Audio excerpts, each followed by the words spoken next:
These s'mores cookies are just like regular chocolate chip cookies but with toasted, melted marshmallow and crispy biscuit pieces. Incredibly irresistible straight out of the oven. Welcome to Recipes by Karina, where I share with you how to make classic and simply delicious recipes. Make sure to subscribe or follow my page for a new recipe each week.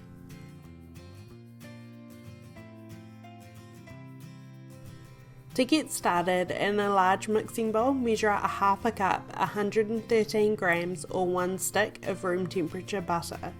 We're going to be creaming the butter and sugars together here, so it's really important your butter is at room temp.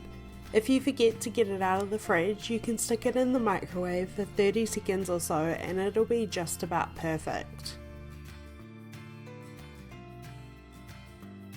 To the butter, measure out 2/3 of a cup or 130 grams of brown sugar. You'll notice I give the recipe amounts in metric and imperial, cups and grams, so no matter where you live in the world, you should find this recipe easy enough to follow.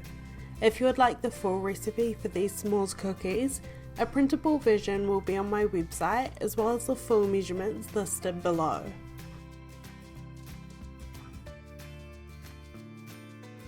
As well as brown sugar, we'll also need white sugar, 1/3 of a cup. Both sugars do different things to the cookies. The white sugar provides sweetness as well as a more crispy edge, whereas the brown sugar provides a more caramel flavour and creates that perfect gooey, chewy centre that is a must for homemade cookies.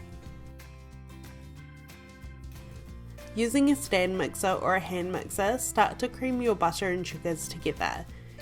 You can do this by hand, but to get it really well creamed together, it will take you a bit of time. You want it light, creamy, and fluffy in texture.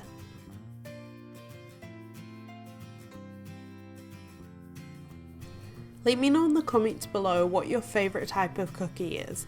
I know chocolate chip will always be the classic, but if you were to choose another flavour, what would it be? I think I would choose these because it's so hard to go past toasted marshmallow. It's one of my favourite flavours, or maybe double chocolate. Too hard of a decision.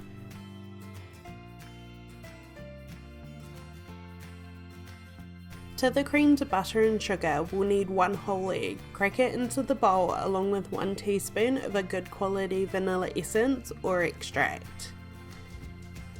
This is my base chocolate chip cookie recipe, which I'll also have linked below if you haven't made them.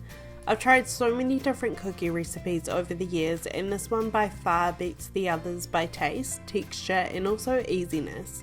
They are so simple to make. I'd recommend a double batch and the other half can go in the freezer, so homemade cookies are only ever 10 minutes away.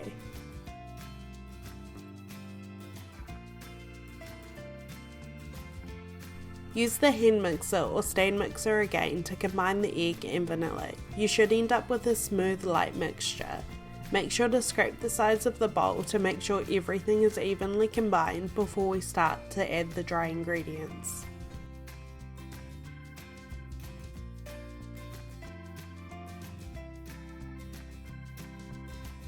In the same bowl, measure out the dry ingredients. You can use a sieve here, but I never have any issues with lumps, so I don't think it's needed.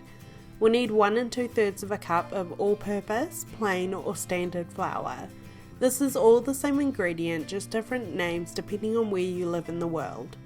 Measure out the flour and place it straight into the bowl with the rest of the ingredients. There's no real need to measure out the dry ingredients in a separate bowl. They mix in so easily with the wet, there's not really any chance of overmixing.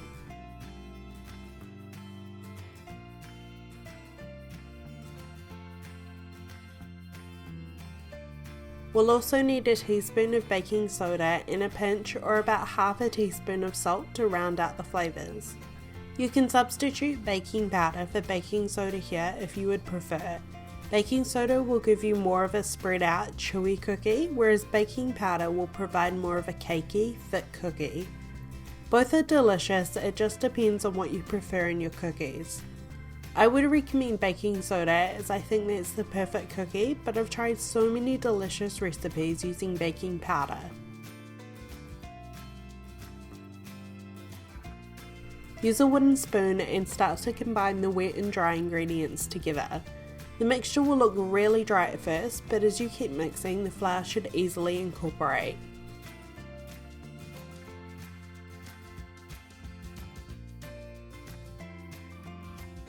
Just before all of the flour is mixed in and it's still looking a little dry, we're going to add the remaining ingredients. For these s'mores cookies, we'll need chocolate, marshmallow and broken pieces of graham crackers or digestive biscuits. There's a couple tips I have here for the ingredients. Choose mini marshmallows that are designed for baking, as these will keep together a lot more than standard marshmallows in the oven. They will still probably spread, but you won't end up with a gooey, sugary mess. For the chocolate, definitely go with a chocolate block that you've chopped up. I don't usually ever use chocolate chips, as I've never found any that compare in quality to eating chocolate. A lot are made with oil instead of cocoa butter, so the texture is just all wrong. Reserve some of the chocolate and marshmallows if you would like to add these to the top of your cookies before they go in the oven. Using the wooden spoon, start to combine everything together. I'm using a 2 tablespoon cookie or ice cream scoop here to measure out my cookies. If you don't have one of these, I highly recommend them. It just makes it so much easier and quick, plus they are all even. I'll link the one I'm using below, but if you don't have one, you can just use a measuring spoon and roll out the cookies in your hands. Give them room to spread in the oven. I'll usually do 8 per cookie sheet. Bake the cookies in a 180 degrees Celsius or 350 degree Fahrenheit oven for about 9 to 11 minutes.